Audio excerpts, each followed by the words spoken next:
अस्सलाम वालेकुम पाक व्यूअर्स, मेरा नाम है सुनील मंज और मैं पाक व्यूअर्स वीकली के एक और एपिसोड से आपकी खिदमत में हाजिर हूँ। सबसे पहले मैं इस्लामाबाद के लोगों का शुक्रिया अदा करना चाहूँगा जिन्होंने बहुत ही बेहतरीन शो हमेशा की तरह जो है पाक व्हील्स का हुआ था लास्ट संडे को। बहुत अच्छी ऑडियंस थी, बहुत ज़्यादा मज़ा आया। लोगों ने डिसिप्लिन के साथ एक दिन पहले वहाँ पे गाड़ियाँ खड़ी की और जो है फाइनल डे के ऊपर ऑटो शो को अपने और अपनी फैमिलीज के साथ एंजॉय किया। सो मेरे ख्याल से one of the best shows in Islamabad था। कमिंग संडे 12 मार्च को गुजरावाला का जो ऑटो शो है वो होने जा रहा है। गुजरावाला का auto show master city Gujranwala में होगा और ऑटो शो के लिए गाड़ी रजिस्ट्रेशन कराने का जो प्रोसेस है वो सेम है। मैं वीडियो के नीचे लिंक लगा दूंगा। सिर्फ वही गाड़ियां वेन्यू के अंदर पार्क हो सकती हैं, डिस्प्ले के ऊपर शो के लिए रजिस्टर्ड होंगी। उसका पूरा जो अप्रूवल प्रोसेस है वो सेम है। मैं आप लोगों को पहले बता रहा हूं कि जो गाड़ी अप्रूव्ड होगी सिर्फ वही आएगी। मौके पे आके परेशानी से बचने के लिए जल्दी से जल्दी अपनी गाड़ियां जो हैं वो लगे हुए लिंक पे उनकी तस्वीरें और डिटेल्स भेज के ऑटो शो के लिए अप्लाई कर दें। यूजर्स के लिए ये शो फ्री है, कोई भी आके इस ऑटो शो को देख सकता है अपने फैमिली के साथ। तो अगर आप गुजरावाला में हैं, सियालकोट में हैं या मुसाफिर एरिया में हैं और आप इस ऑटो शो को एंजॉय करना चाहते हैं तो अपना कैलेंडर मार्क कर लें। 12 मार्च मास्टर सिटी गुजरावाला में इंशाल्लाह आप लोगों से मुलाकात होगी। अब चलते हैं वीकली की बाकी न्यूज़ की तरफ। अगेन कोई अच्छी न्यूज़ आजकल पाकिस्तान में नहीं आ रही। बहुत अरसे से परेशानियां आ रही हैं, प्राइस बढ़ रही हैं। कभी जो प्राइस का इंक्रीज़ है वो ऑटो मैन्युफैक्चरर की तरफ से आता है, कभी गवर्नमेंट की तरफ से आता है। और गाड़ियाँ जो है अगर अब कहा जाए तो लोगों की रीच से बाहर नहीं बल्कि उनका जो ख्वाब देखना है वो भी लोगों की रीच से बाहर हो गया है।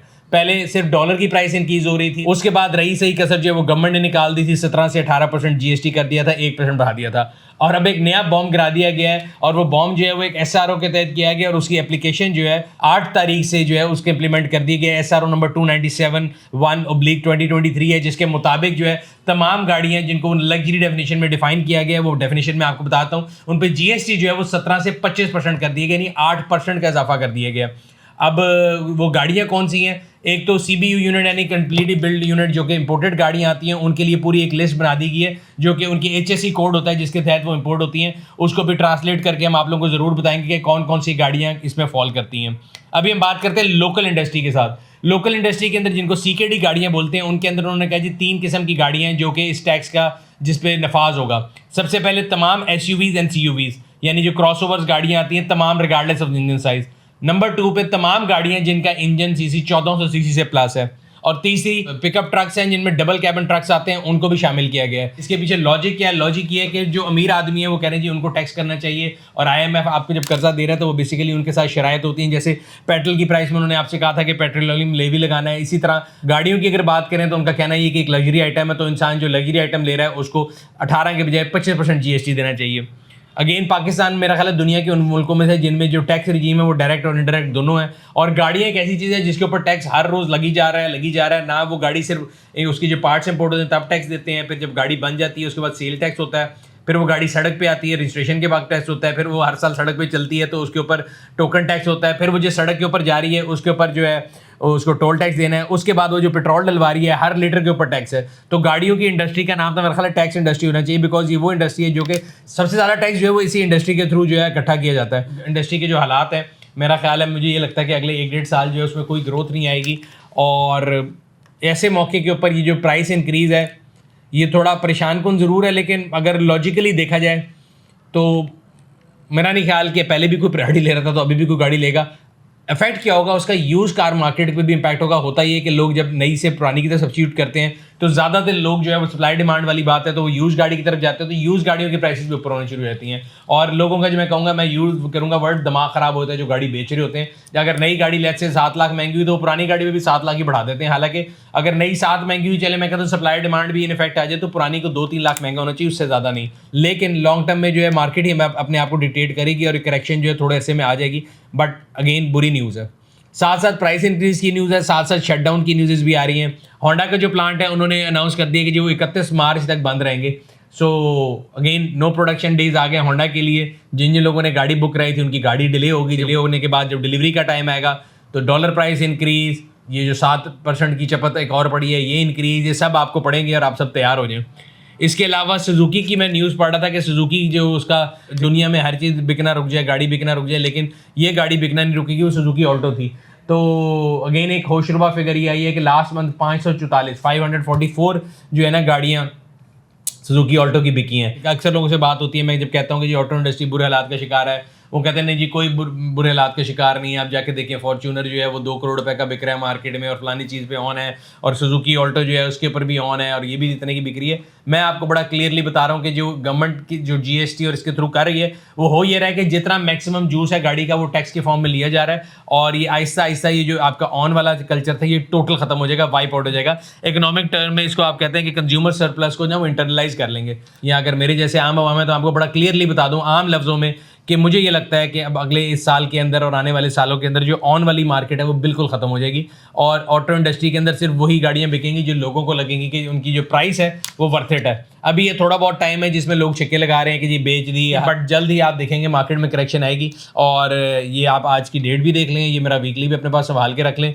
और आपको ये बात मेरी ज़रूर याद आएगी। वो लोग जो कहते हैं ना कि जी हम आपके कहने की वजह से फंस गए और हमने गाड़ी नहीं ली और ये और ऑन आ गया, तो ऑन नहीं आएगा, ये मैं आपको गारंटी देता हूँ। गवर्नमेंट जो है आप पे बॉम्ब गिराती रहे, वो 25% 35 पे ले जाए, 35 से 50 पे ले जाए, 200 पे ले जाए, उसका मैं कुछ नहीं कह सकता, बिकॉज वो मेरे कंट्रोल में नहीं है। उसके बारे में मेरी रीडिंग जो है वो मंतक से बाहर है। जहाँ पे एक तरफ बात हो रही है इकोनॉमिक क्राइसिस की, एक तरफ बात हो रही है मुल्क में गाड़ियाँ महंगी होने की, तो मैं इस ब्लॉग के ऊपर एक वीडियो देख रहा था, बड़ी फनी सी वीडियो है कि कई लोग हैं जिनको मैं यही कहूँगा कि दिमागी तौर पे शायद उनका पेज ढीला है, तो वो मोटरवे पे जा रहे हैं और गाड़ी से नोट फेंक रहे हैं। इस तरह की काफ़ी रसूमात हमारे मुल्क में अक्सर मैं देखता हूँ शादियों पे ऐसा होता है। तो एक तो ये रिस्क की बेकदरी है, दूसरा ये बिल्कुल एक जहालत का जिसे कहते हैं ना डिस्प्ले है। पंजाबी में बल्कि कहते हैं थोड़े में बहुता पड़ गया, उर्दू में कहते हैं थोड़े में ज़्यादा पड़ गया। या अगर वही बात है कि जब जिसे कहते हैं ना आपको थोड़ी से टाइम में बहुत ज़्यादा चीज़ देखने को मिल जाती है तो आप ऐसी हरकतें करते हैं। मेरा नहीं ख्याल कि आज के ज़माने में कोई भी ज़ही शूर आदमी जो ऐसे करेगा। और अगर ये वीडियो को देख के लोग समझ रहे हैं कि शायद पाकिस्तान में दूध की नहरें बह रही हैं, तो ऐसा नहीं है। अगर एक आधा शख्स जो है मेंटली तौर पे स्टेबल नहीं है तो उसको आप पूरे जो है ना माशरे के लिए या पूरे मुल्क के लिए आप उसका वो नहीं बना सकते। एक तरफ से मैं आप लोगों को हमेशा बताता रहता हूँ कि गवर्नमेंट जो है ना वो छोटी छोटी, हमारे यहाँ पे ना गवर्नमेंट छोटी छोटी चोरी करती है पहले, और फिर उसके बाद वो देखती है कि आगे से आपको कोई तकलीफ हुई है, तो नहीं हुई तो फिर थोड़ी सी और बड़ी कर लेती है, अगर तकलीफ होती है तो रिट्रैक्ट कर लेती है। सो इसी तरह की तकलीफ मुझे हर महीने होती है। जब मैं बिजली का बिल देता हूँ तो उसमें एक पीटीवी फीस होती है, तो मुझे समझ नहीं आता मेरे से पीटीवी फीस क्यों ली जा रही है। तो मैं तो घर में पीटीवी देखता भी नहीं। आजकल जो है मतलब इंटरनेट के ऊपर आप जो है स्ट्रीमिंग करके चैनल देख लेते हैं, तो वो भी एक मज़ाक़ा खेज़ी चीज़ है। उससे और चीज़ जो हमारे जो है ना एक और नई चीज़ आपके ऊपर जारी है कि और सेनेट ने प्रूव किया माशाल्लाह, सेनेट में जो लोग बैठे हैं ना वो भी कमाल लोग बैठे हैं, जो है ना डिस्कनेक्ट है आवाम के साथ, और वो छोटे छोटे बिकॉज उन्होंने खुद तो लंबे डाके मारे होते हैं, तो वो आपके ऊपर मेरे ऊपर छोटी छोटी जो है ना इस तरह की नकब लगाते रहते हैं। 500 रुपये जो फीस जी वन टाइम गाड़ी के रेडियो पे ली जाएगी, यानी जो भी गाड़ी बनेगी उसके ऊपर भी जो इनवॉइस के अंदर पहले भी अभी आपको मैंने बताया था न्यूज़ 7% जीएसटी की, अब एक 500 रुपये की छोटी सी फीस लगा दी गई है कि जी 500 रुपये जो है वो आप देंगे उसकी रेडियो फीस के। तो एक अजीब से हमारे यहाँ पे लॉजिक चल रही है। खैर ट्रांसफ़र की बात हो रही तो अगेन पिछले दिनों एक गाड़ी ट्रांसफ़र कराने का इत्तेफाक हुआ, तो उस केस में मैंने कहा चलो आप लोगों को भी इनलाइटन कर लेते हैं, और उसके बारे में मैंने पूरी डिटेल लिखी है कि अगर कोई शख्स जिनके नाम गाड़ी है और उनका इंतकाल हो जाता है तो आपने उस गाड़ी को अपने नाम ट्रांसफ़र कराना हो तो उसका प्रोसेस क्या है। क्योंकि मेरे पास एक गाड़ी थी और मैं वो ट्रांसफ़र कराने की कोशिश कर रहा था, तो जिन साहब के नाम थी उनका इंतकाल हो गया है, तो फिर उस सिलसिले में हमने पूरी रिसर्च की थी। तो अगर आपके पास भी ऐसी कोई गाड़ी मौजूद है तो मैं नीचे लिंक लगा दूंगा, आप उसको पूरे प्रोसेस को पढ़ सकते हैं। मैं अभी यहाँ पे बता के आधी चीज़ें गलत बताऊँ आधी सही बताऊँ उसका फ़ायदा नहीं है, इसलिए आप जाके ब्लॉग को पढ़ लीजिएगा। कोशिश ये करते हैं कि इस तरह के जितने भी इशूज़ हैं या कोई भी इशू है मैं आपको हमेशा इंकरेज करता हूँ कि ब्लॉग पर जाके पढ़ लें, क्योंकि आपको हमारे यहाँ पे जो इलेक्ट्रॉनिक मीडिया या सोशल मीडिया पे काफ़ी जो है ना चटखारे वाली खबरें ज़रूर मिलती हैं, बट जब आप उस खबर को पढ़ना चाहते हैं, डिकोड करना चाहते हैं, तो पता लगता है कि जो ऊपर जो है ना क्लिक बेट या जो थंबनेल लगाया होता है असल में ऐसा कुछ नहीं होता। तो उसके लिए ऑटो रिलेटेड सबसे ऑथेंटिक मैं आपको हमेशा बताता हूँ कि न्यूज़ अगर आपको कोई भी वेरीफाई करनी तो पाक व्हील्स के ब्लॉग पर जाएँ, वहाँ पे अगर आपको खबर मिलेगी तो उसका मतलब वो सच्ची है, अगर उससे पहले मिले तो आप समझ लें कि वो सिर्फ एक अफवाह है। बाकी तो खैर प्राइसेस इंक्रीज़ हो रही थी, होंडा ने कहा कि मैं भी पीछे नहीं रहूँगा, और होंडा ने अपनी बाइक की प्राइस इंक्रीज़ कर दी है, तकरीबन 25,000 रुपये का इजाफा कर दिया गया है। CD70 जो है उसमें 7,000 का इजाफा है, वो तकरीबन 1,45,000 हो गई है उसकी प्राइस, और 125 वो 12,000 के इजाफे के साथ तकरीबन 2,55,000 हो गया है। जो CBF 150 है उसमें 25,000 का इजाफा कर दिया गया है। ऑटो मैन्युफैक्चरर हों, मोटरसाइकिल मैन्युफैक्चरर हों, ये प्राइसेस इंक्रीज़ करी जा रही हैं, और इसका स्टॉप कहाँ लगना है किसी को नहीं पता, बिकॉज पिछले हफ्ते भी मेरा ख्याल है एक दिन के अंदर डॉलर जो है वो 15 से 16 रुपये ऊपर गया था, और उसके बाद से अभी तक पेट्रोल की प्राइसेस नहीं बढ़ी। अभी तो मैं ये सोच रहा हूँ कि ये वीकली आज जाएगा, तकरीबन जिस दिन वीकली लाइव होगा 9 तारीख होगी, और अगर आने वाले एक हफ्ते के अंदर पेट्रोल की प्राइसेस की रिवीजन आएगी, जो कि मुझे नहीं लग रहा कि कोई अच्छी न्यूज़ होगी, बट अगेन मेरी शक्ल देख के आपको कोई अच्छी न्यूज़ वैसे भी नहीं मिल सकती होगी, तो अब तो आपको आदत हो गई है, तो लेकिन तैयार हो जाए पहले से। मुझे ये लगता है कि अगली 15 तारीख को पेट्रोल की प्राइसेस भी बढ़ेंगी। आखिर में पब्लिक सर्विस मैसेज की तरफ चलते हैं, और मैं आप लोगों से हमेशा बताता रहता हूँ कि जब भी ये पब्लिक सर्विस मैसेज मैं देता हूँ, ये तो मेरे अपने लिए भी एक सबक होता है। तो मैं हमेशा कहता हूँ ड्राइविंग के वक्त जो है ना सब्र का दामन अपने हाथ से ना छोड़ें, बर्दाश्त पैदा करें। अक्सर मैंने देखा है हमारे यहाँ पे लोग सड़कों पर लड़ रहे होते हैं, छोटी सा एक्सीडेंट होता है, कोई भी घर से देखें एक्सीडेंट करने नहीं निकला होता, कभी किसी की गलती होती है, कभी दोनों तरफ की गलती होती है, कभी एक की ज़्यादा एक की कम होती है। कोशिश करें कि दरगुजर से काम लिया करें। पिछले हफ्ते अपनी गाड़ी के टायर में हवा डलवा था और खड़ा हुआ था, एक साहब आया, उन्होंने अपनी गाड़ी रिवर्स की और मेरी गाड़ी में मार दी। मैं बाहर निकला, पहले तो मुझे बहुत गुस्सा आया, उन्होंने मुझे सॉरी बोला, मैं कहा जी ठीक है। तो वो परेशान हो गए कि एकदम ठीक है कैसे कह दिया। तो मैंने जब मुझे गुस्सा आया तो मैंने एकदम सोचा कि यार मैं खुद लोगों को तकरीर करता हूँ, आप लोगों से हर वीकली मैं कहता हूँ कि सड़क पे नहीं लड़ना चाहिए, रोड ये नहीं करनी चाहिए। तो वो मेरे जो है ना दिमाग में नॉक हुआ कि यार ये दूसरों को नसीहत खुद मियाँ फसीहत ना बने। तो मैंने कोशिश की और मैंने उस पर दरगुजर से काम लिया। तो आप भी कोशिश करें कि इस तरह का जो है ना सड़कों पे आपस में एक दूसरे से लड़ाई जो है उसको अवॉइड करें। आगे रमज़ान भी आ रहा है, रमज़ान में खासतौर पर ये रोड रेज बढ़ जाती है। दूसरा मैं देख रहा कि ट्रैफिक पुलिस के साथ जो लोगों का एक बेसिकली ट्रस्ट डेफिसिट है ना हमारे यहाँ और इदारों के यहाँ, वो बहुत ज़्यादा बढ़ चुका हुआ है। जब कोई पुलिस वाला हमें रोकता है तो हम बड़े एजिटेटेड फील करते हैं और हम बड़े एग्रेसिव होकर उससे बात करते हैं। जो कई पुलिस वाले हैं वो भी बड़ा औखा बात करते हैं आपसे। तो बड़ा क्लियरली मैं ये मैसेज दूंगा पुलिस वालों को भी और आप सबको भी कि पुलिस वाले आवाम से प्यार मोहब्बत से बात करें।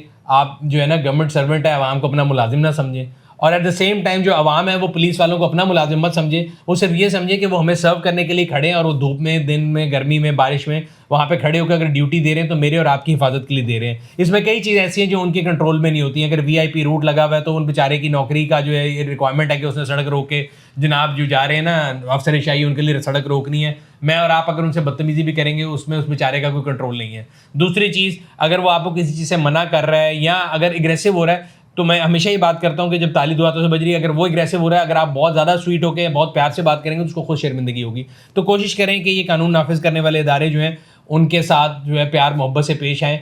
एंड अगेन मैं दोनों तरफ ये बात कर रहा हूँ, जो कानून नाफिज करने वाले इदारे हैं वो भी इंसान को भेड़ बकरी ना समझें। ये ना हो कि वो जो उनका जो तराजू होता है वो ज़्यादातर होता ही है कि आप किस गाड़ी पे हैं उस लिहाज से वो आपसे बात करते हैं। तो तमाम लोगों को इक्वली ट्रीट करें। मैं उम्मीद करता हूँ कि हम लोग एक जो है ना महज़ब कौम होने की तरफ जाएंगे ज़रूर। अभी तो हम बिल्कुल सड़क पे ऐसा कोई मुजाहरा नहीं करते समेत मेरे कि हम महज़ब कौम कहला सकें। लाइन और लेन सिस्टम की पाबंदी करें, ट्रैफिक के कवानीन की पाबंदी करें। अगर पुलिस वाला हमें रोकता है तो हम उससे उसी तरह बात करें जिस तरह हम अपने किसी फैमिली मेंबर से बात करना चाहते हैं। पिछले दिनों एक वीडियो थी, बड़ी डिस्टर्बिंग थी, वो भी सोशल मीडिया पे चल रही थी कि एक छोटा सा बच्चा था, वो बड़ी बदतमीजी कर रहा था पुलिस वालों से। फिर सॉफ्टवेयर अपडेट की वीडियो आती हैं। अच्छा, मुझे भी ये समझ नहीं आता कि जो पुलिस वाले भी हैं, मज़े की बात यह है कि जो सॉफ्टवेयर अपडेट वाली वीडियोज़ हैं वो बड़े शौक से लगाते हैं। और ये गाहे बगाए मैं देखता रहता हूँ कि सॉफ्टवेयर अपडेट की डिफरेंट वीडियोज़ लगती हैं। कोई पतंग उड़ा रहा था उसको पकड़ के उसकी वीडियो लगा दी, कोई हवाई फायरिंग करता लगा दी। लेकिन जो कल्प्रिट्स एट लार्ज हैं उनके बारे में कभी कोई सॉफ्टवेयर अपडेट नहीं होता। तो वो हमारे एक सियासतदान बड़े मशहूर हो यही कहते थे कि छोटा चोर जेल में जाता है, बड़ा पार्लियामेंट में चला जाता है। तो मुझे तो फिर वही लगता है, बिकॉज आम आदमी के ऊपर तो आपका जोर चलता है। तो मैं इस चीज़ के भी खिलाफ हूँ। बड़ा क्लियरली बता दूँ कि जो सॉफ्टवेयर अपडेट की वीडियोज़ अपलोड की जाती हैं वो भी गलत है। आपने उसके साथ जो भी किया उसको करार वाकई सज़ा दे दी, उससे माफ़ी मंगवा ली, आप उसको ह्यूमिलेट करके पब्लिक फोरम्स के ऊपर जो तस्वीरें और वीडियो वायरल कर रहे हैं ये भी गलत है। तो तमाम वो पुलिस वाले हैं जो उनके अफसर-ए-शाही हैं पुलिस के, उनके लिए भी मैं रिक्वेस्ट करूँगा कि आप अपने इदारे को जो है ना इस बारे में बड़ा क्लियरली कर लें, क्लियर इंस्ट्रक्शन दे दें कि ये जो है ह्यूमिलेशन ऑफ सिटीज़न या पब्लिक एट लार्ज जो है ये कोई अच्छी चीज़ नहीं है, इससे कोई अच्छा टेस्ट नहीं आता, इससे डेफिसिट जो है मज़ीद बढ़ता है। उम्मीद करते हैं कि हम जो है इन तमाम बातों पे कुछ ना कुछ ज़रूर अमल की कोशिश करेंगे। ये था आज का वीकली। आपसे अगले हफ्ते फिर मुलाकात होगी। तब तक अपना और अपने गिरदों वालों का ख्याल रखिएगा। शुक्रिया।